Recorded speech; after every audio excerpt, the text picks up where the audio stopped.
सबसे पहले आज की तमाम बड़ी खबरें नॉन स्टॉप न्यूज में। दिल्ली में आज शाम 5 बजे के करीब बीटिंग द रिट्रीट समारोह के समय इजरायली दूतावास के पास धमाका हुआ। यह ब्लास्ट अब्दुल कलाम रोड पर इजरायली दूतावास से करीब 150 मीटर की दूरी पर हुआ। जानकारी के मुताबिक यह कम तीव्रता का आईईडी धमाका था, जिसमें पास में खड़े 3 वाहनों के शीशे टूट गए। धमाके में फिलहाल किसी के घायल होने की सूचना नहीं है। कॉल यही थी कि बम ब्लास्ट हुआ है, वहां पहुंचिए। नुकसान का हमें नहीं पता, शीशे 3 गाड़ियों के शीशे टूटे हैं। धमाके की जांच के लिए एनआईए और आईबी की टीम घटनास्थल पर पहुंची। दिल्ली पुलिस भी फौरन जांच में जुट गई। दिल्ली पुलिस ने शुरुआती जांच में खुलासा किया है कि ब्लास्ट का मकसद दहशत फैलाना था। गृह मंत्री अमित शाह को धमाके की जानकारी दी गई है। बड़ी बात यह भी है कि आज ही भारत इजरायल के राजनयिक रिश्ते के 29 साल पूरे हुए हैं और दोनों देश राजनयिक रिश्तों की सालगिरह मना रहे हैं।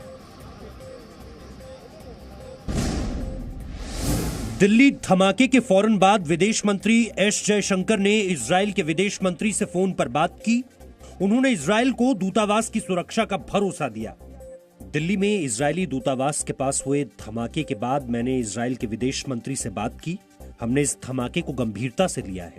हमने उन्हें इजरायली दूतावास और राजनयिकों की सुरक्षा का भरोसा दिया है। मामले की जांच की जा रही है, दोषियों को बख्शा नहीं जाएगा। वहीं इजरायल ने दिल्ली में दूतावास के पास धमाके को एक्ट ऑफ टेररिज्म माना। इस बीच धमाके से जुड़ा बड़ा खुलासा यह हुआ कि कार से बोतल फेंकने की बात पता चली है। दिल्ली पुलिस को मौके से स्टील के कुछ छर्रे मिले हैं, फ्लावर पॉट के टुकड़े मिले हैं। दिल्ली पुलिस ने इसे आतंकी हमला मानने से इनकार नहीं किया है। प्लेस को एग्जामिन कर लिया है, जितने भी हमें क्राइम एग्जिबिट मिले हैं लिफ्ट कर लिए हैं और स्पेशल सेल को हैंडओवर कर दिया। वहीं दिल्ली में धमाके के बाद एयरपोर्ट और सरकारी इमारतों की सुरक्षा बढ़ा दी गई है। मुंबई में भी पुलिस हाई अलर्ट पर है।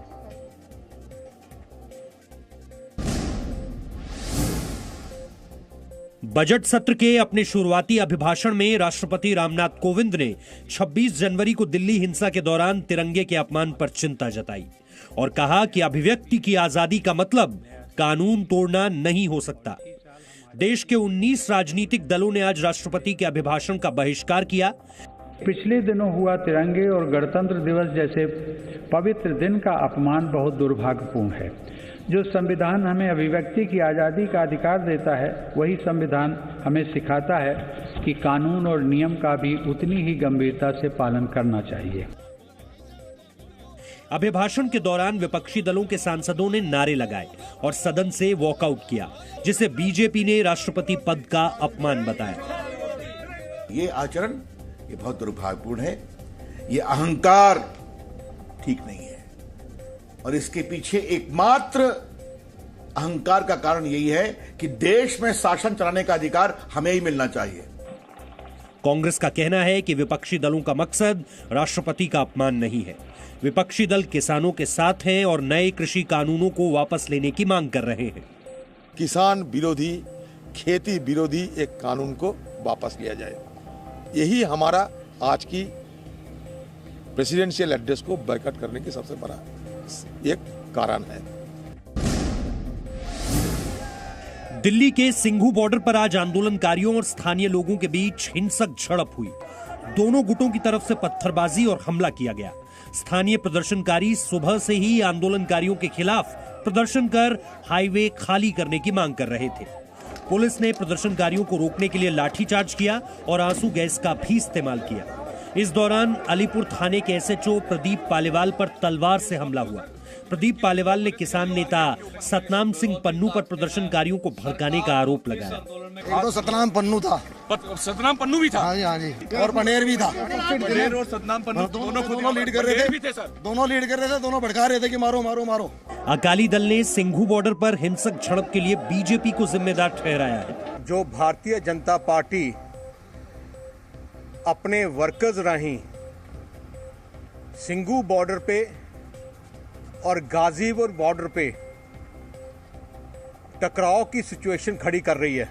कोशिश हो रही है बीजेपी की शो करने के लिए कि लोकल लोग उनके खिलाफ है, एक वायलेंस पर तरफ ये सिचुएशन लेके जा रहे हैं। किसान आंदोलन को देखते हुए हरियाणा सरकार ने अंबाला, यमुनानगर, सोनीपत और पलवल समेत 17 जिलों में कल शाम 5 बजे तक इंटरनेट सेवा बंद कर दी है।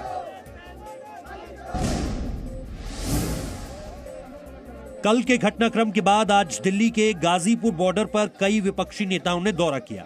सुबह सबसे पहले राष्ट्रीय लोकदल के नेता जयंत चौधरी किसानों से मिलने गाजीपुर बॉर्डर पहुंचे।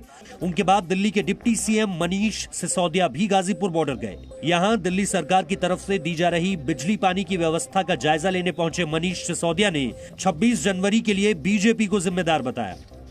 जो लोग भी आवाज उठा रहे हैं उनसे मैं कहूंगा कि पेट तो रोटी खा के ही भरता है ना।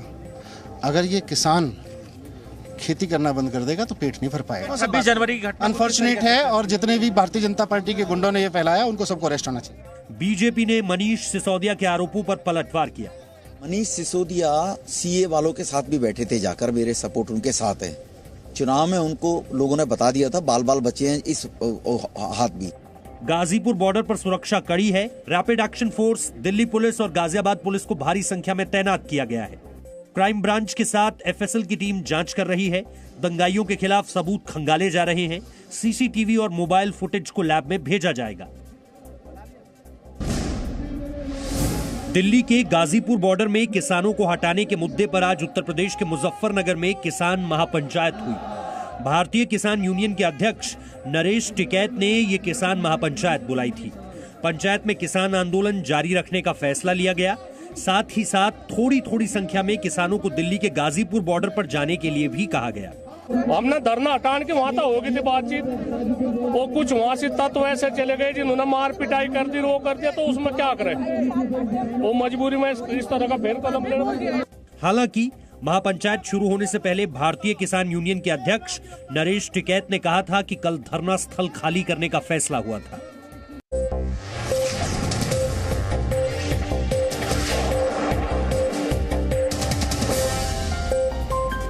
Presenting B News app, available on Google Play and App Store. Download it now.